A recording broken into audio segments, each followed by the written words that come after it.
Hello and welcome to the pilot episode of Code It with AI.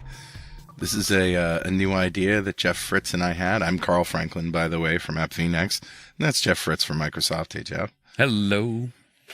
And so you're probably wondering, oh no, more AI. Okay. But we found that there wasn't a series out there that talks to .NET developers specifically about AI from two perspectives. One perspective is, what are the tools, the AI tools that we can use as developers, as .NET developers, to help us write code?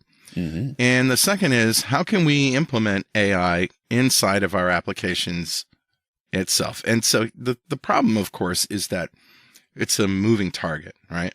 What we're going to show today might be completely outdated and not important in a week or 2 weeks or 3 weeks. So we're going to try to keep on top of that.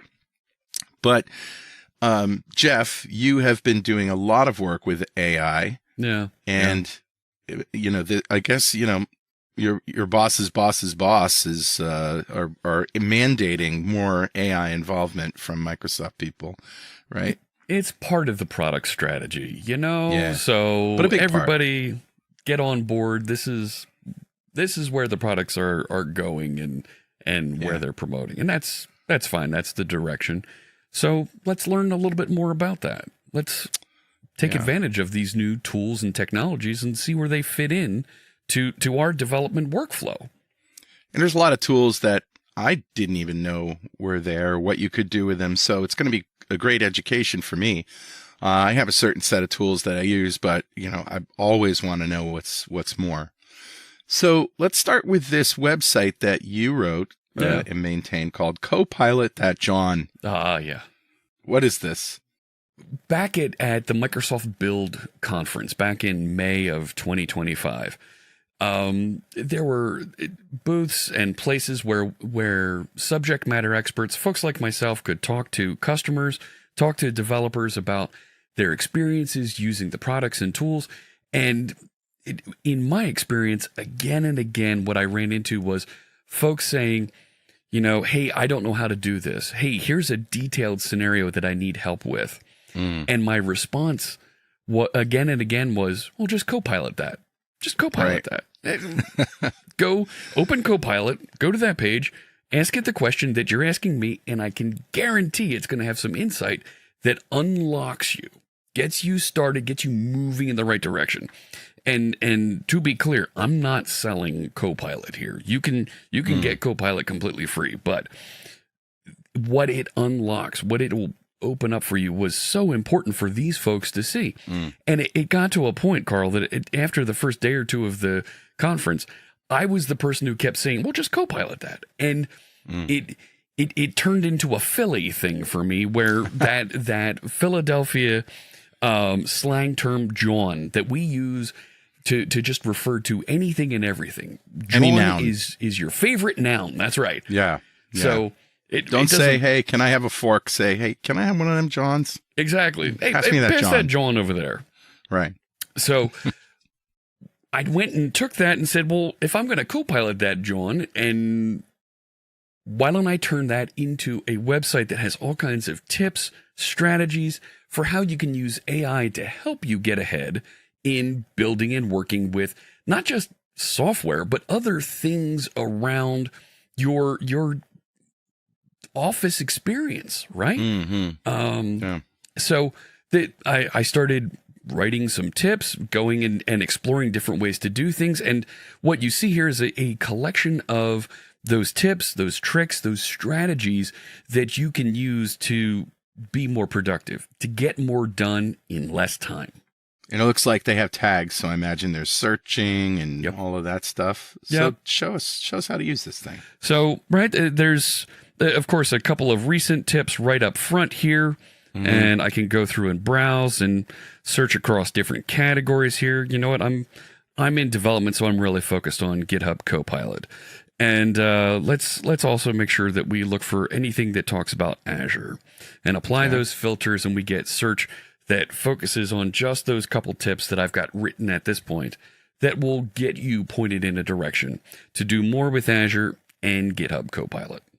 And are these tips just that paragraph, or is there a link to some more code or these cards, when you click into them, have a full article underneath with some quick reference information, some key examples of exactly what to key in to instruct the AI to do, and it will talk about and show, here's some of the things that you can get out of this and how you will benefit from them as well. Wow, that is super helpful. Yeah. So even if you don't want to watch this series, you could just go to Copilot.john and search and probably find a lot of things that we're going to talk about. Absolutely. But, that's not as much fun as watching videos, right? So that's what we're going to do. We're going to pick things. We're going to make short episodes, targeted topical episodes, and just show off a thing. And as I said, we're doing two categories of shows. We're doing our episodes. We're doing tools that help you as a developer, AI tools, and then how to implement AI in your application. So we're going to start with tools that help you as a developer. Yeah. So Jeff, I'm going to let you pull up your favorite code editor and take it away. So we're going to talk about this one right here, and we're going to have a link for this in the description for you just below. Talking about generate user manuals with Copilot and Playwright. So Playwright. Love Playwright, right? Playwright's that tool that lets us instrument our browser, tell it to go navigate and do different things, click buttons and whatnot. And what we can do is we can use the MCP, the Model Context Protocol, the little bridge that lets us connect our GitHub Copilot tools to Playwright. And we can have the AI instrument and use Playwright to do different things for us. So one of the things that I've had a fantastic experience with, because it's one of those things, Carl, that I don't like doing, is writing documentation. Yeah. And it's one thing to kind of document an API and write some of the stuff around it. But when you need user manuals, you want to get those screenshots to go along with it. Playwright got to hire a college graduate for that, right? And it's usually not cheap. No, but Playwright will do a fantastic job taking some screenshots, embedding them, and putting together a nice set of markdown documents that you can hand off to other humans or even to the AI, and it will give them that insight as to what's going on. So, all right, let me go into Visual Studio Code. All the source code for Copilot.john is free and open source. There's a link to the source code at the bottom of the website. So you can jump out to the GitHub repository and work with that. We're also, I should mention, going to be putting links and details in GitHub repos for each one of these episodes, just like we do with Blazor puzzles. So you can go to codeitwithai.com to get as a jumping off point if you want. Yep. So this is a Razor Pages application, right? Nothing too difficult, too hard to read in here. It kind of makes sense what's in here. But I'd like to write a little bit of a user document, a user manual document to get folks a little bit of background as to what you can do with this website. Give me some help documentation to go with it. There's a lot of output caching built in so that it will run, and when folks browse to different articles, they get cached for a very long time, and the web server doesn't do any work. It just returns the content in cache. Yeah, so let's get Copilot to generate some user documentation for us. Now, I have a docs folder here that has some documentation for how I built the website, but I'd like to create a new folder over here that will start to include some helpful user documentation. So I'm going to use agent mode. As you see, I've got already selected down here in my Copilot chat, and I'm going to use the Claude Sonnet 4 model. It's our current favorite of this recording for coding and understanding code and CSS and JavaScript and all that. It is very descriptive, and when you're generating documentation for users, I want that very descriptive, very exploratory set of text generated so that other humans can read and relate to that content. Sure. So let's start off here. I want to generate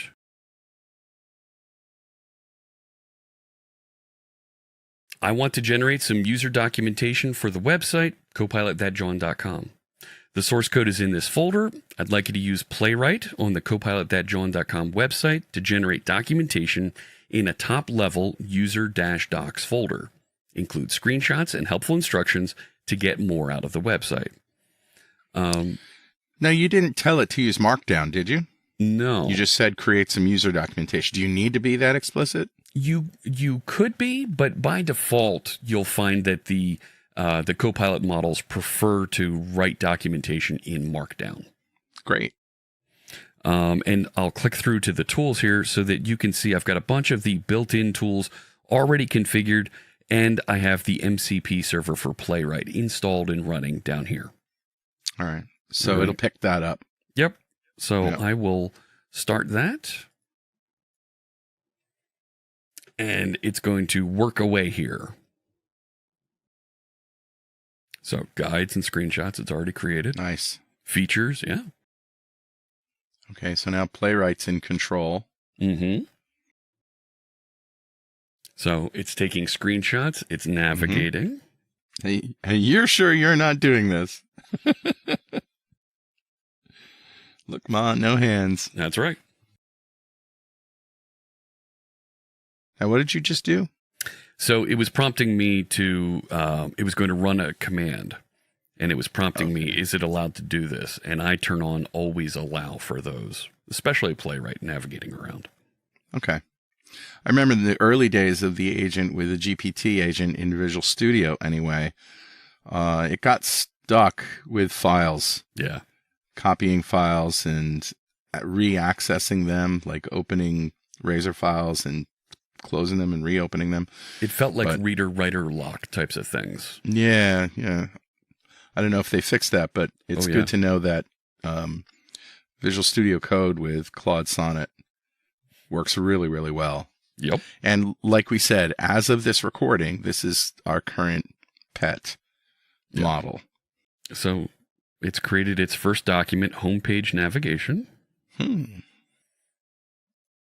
And I'll open that up and we can see an overview and homepage sections, but let's actually look at the preview. Yeah. And wow. It's got a screenshot of here's the website, some information about what it's doing. So, a good start. Yeah, it's a good start indeed. Now, you really didn't constrain it to any particular features or anything. So is it really going to do a thorough documentation of all of the things in the website that the website can do? It's going to hit a point where it's maxed out its context window. It's done as many steps as it's allowed to do. Now I've used the majority of the tokens, in other words, right? There's a configuration option in Visual Studio where you can tell it how many tasks it's allowed to continue working on. Each time you see it do something there, it is another task, and you can tell it how many of those it's allowed to do. I've set mine up that it can go as high as, I think, 100, 150. So it'll just keep working here. And when it hits the end of that, or it thinks that there isn't anything more to do, it'll come back and say, okay, I'm done. And at that point, it's up to us as humans to say, oh, well, I really want you to explore more on this topic. Or you missed this over here. Or I'm not happy with how you described this. Let's talk about cleaning that up. Or pretty cool. Dive in and write some yourself. You can do the edits. Yeah. Yeah. How expensive is it to do a little project like this with Copilot and Sonnet? So GitHub Copilot, you can get free. There's free sign-up links out there that will get you on board. But when you're using Sonnet, you see how there's multipliers here next to the model selection. So these ones up top, the 0x, you can always use those. And there's no charge. Free. There's no concern.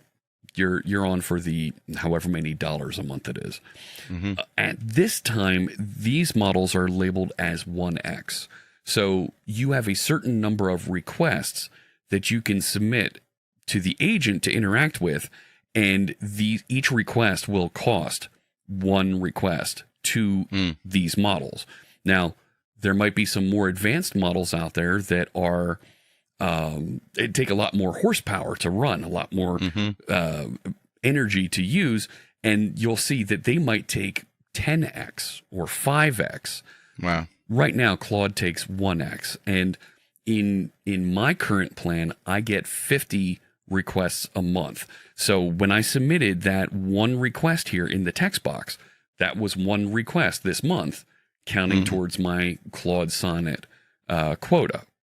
Okay. So going forward, I know to manage and to shift around and use different models. Now, here's another question. These are cloud models, right? Yes. These models are all running on the cloud. However, you can add other models that may be running somewhere else. So is there such a thing as a local Claude model? Well, you can run Ollama locally. Ollama, yeah. You can run Azure Foundry locally.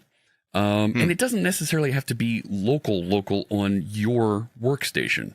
It can be on, perhaps you have a gaming laptop that's running on a shelf somewhere that has a really good NVIDIA card on there with a lot of processor and memory on that you use to play Fortnite, and it makes the game look amazing.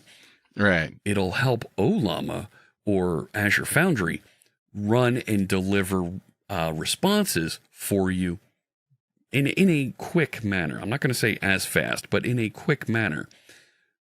What you need to be aware of, though, is you're still using electricity, and you're going to use more electricity when you hit that video card and you do more processing. How is Ollama for working with code? Ollama is a nice set of models that you can download and run locally that, you know what, for generating embeddings, for doing some simple text transformation, summarization, it works really nicely. It's going to take a little bit longer to return responses for you from Ollama. You're not going to be waiting minutes for responses, but it's going to be the difference between 2-3 seconds for a response to start coming through, or 5 to 10 seconds for a response to come through. But is it trained on C# and CSS and JavaScript and all the things that we love? There's different models that run in the Ollama framework that you can choose that might prefer and be really good with programming languages. There's some that are really good in other topics and have other capabilities that we need to be aware of. So you would have to, swap out those models on your laptop when you want to do different things? Yeah. And Ollama will run inside of a Docker container. So you don't have to have it running out there all the time. There is a client application that you can run, and it'll be sitting down there on your system tray, running in the background, waiting for a request. And that's nice, but with Docker containers, I can start up, run those Ollama queries and investigations that I want, and then shut that container down when I'm done. And it's offline and it goes away. So where are we now? What's it doing? It's generated a handful of pages. It's creating a README that we'll be able to use to browse around our user documentation.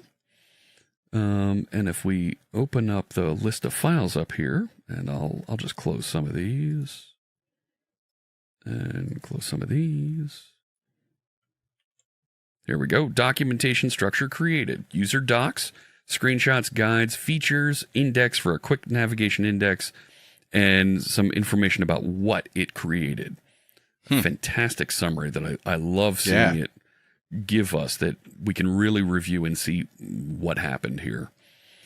Wow, it's designed for new users, regular users, power users, and teams. So different documentation sets for different types of users, or is it trying to speak to them all? It's trying to speak to them all, but Carl, that's a great follow-up here. Yeah. Maybe there is a little bit further we want to dig in and highlight for power users. we can send in another command that says, hey, let's talk a little bit more about this feature and how power users can get more out of it. And it will generate appropriate documentation specifically tailored to that persona. Mm-hmm. So let me open up the README here, and we'll take a look at what it's got. I'll close the panels. Mm-hmm. And close that, John, will you? Absolutely. So I've got a simple table of contents, a quick start, complete introduction for new users, and here's information about how the documentation is organized. Wow. And the various guides that it generated, and links off to the feature documentation. Information about the screenshots, the key features, and so forth. This is really cool. Yeah. Wow. Right? A getting started guide. What is it? And before diving deep, complete these steps. Bookmark the website, explore the homepage, browse the tips, try some basic search. And then there's that homepage. Generated nice screenshot and information about what you can do. Here's what the tips section looks like. Nice big screenshot. So we've got, at first glance, you know what? It's not great documentation, but it's pretty good for something that I didn't have to write. It's a good start. Yeah. And it's more fun to edit documentation than it is to just sit and write it, isn't it? Mm-hmm. I mean, if there's things in here that I wanted to explain further or give it a writing style, open up Copilot and ask it to tune or change those things. Hey, I'd like this in more of a prose style with a paragraph describing exactly what's going on here. It's not bad as a first cut at this. Awesome. Well, that concludes our first episode of Code It With AI, which you can find at codeiwithai.com. Again, we're not going to be doing all Copilot.john stuff, but this is definitely the first thing we should be talking about. So that's great, Jeff. Cool. If you have a question for us, maybe Jeff, we should have a Discord server at some time. Wouldn't that be cool? Okay, we can talk about that. Yeah. But for now, just email us at codeitwithai@appvnext.com. And we will take a look at it. And, who knows? We don't have any mugs yet or anything, but, we would like to engage with the audience. So, yeah. And with that, we'll see you next time. Don't know when it'll be, but pay attention and we'll find out. All right. Bye-bye. Take care, friends. Thanks for watching. Make sure to check out blazertrain.com and blazerpuzzle.com for more great content.